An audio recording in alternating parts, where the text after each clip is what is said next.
Il ne s'agit pas seulement d'un jour marquant le début de la semaine. Ce 4 décembre 2023 restera aussi historique pour le secteur minier du Gabon, car un peu plus de 10 mois après le lancement officiel du dit projet, la première exportation du minerai de fer de Belinga a eu lieu aujourd'hui. Une réalisation pionnière en Afrique, au dire des responsables d'Ivindo Iron et Fortescue, qui en sont les initiateurs.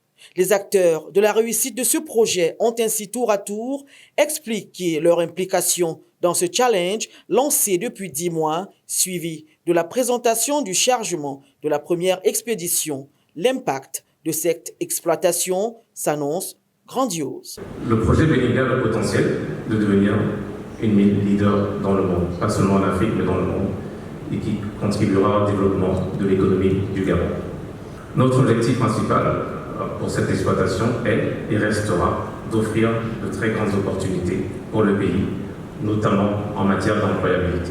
Dès ses premiers pas, je dois le dire, Ivindo Iron a pris la décision stratégique d'être accompagné par des entreprises locales afin d'assister et également d'assister à leur développement.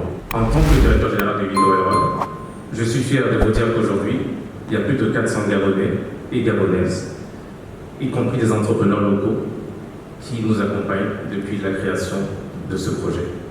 Étaient réunis au Radisson Blu de Libreville pour la circonstance les autorités gouvernementales gabonaises en tête desquelles Raymond Donsima, le Premier ministre, qu'accompagnait Hervé Patrick Opianga, le ministre des Mines, convié par Eric Épée et Dino Ontranto, respectivement directeur général d'Ivindo Iron et Fortescue, celui-là même qui envisage un plan de décarbonisation spécifique. Ce sont mes bottes.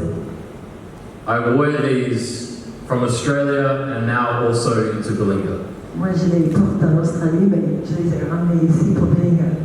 And it reinforces our commitment that we get into action. Et ça renforce notre engagement. Selon les prévisions de Fortescue, qui détient 72% de participation directe d'Ivindo Iron, les retombées de cette exploitation bénéficieront aux communautés de la province de Logoué-Ivindo et à tous les Gabonais par le développement économique du pays.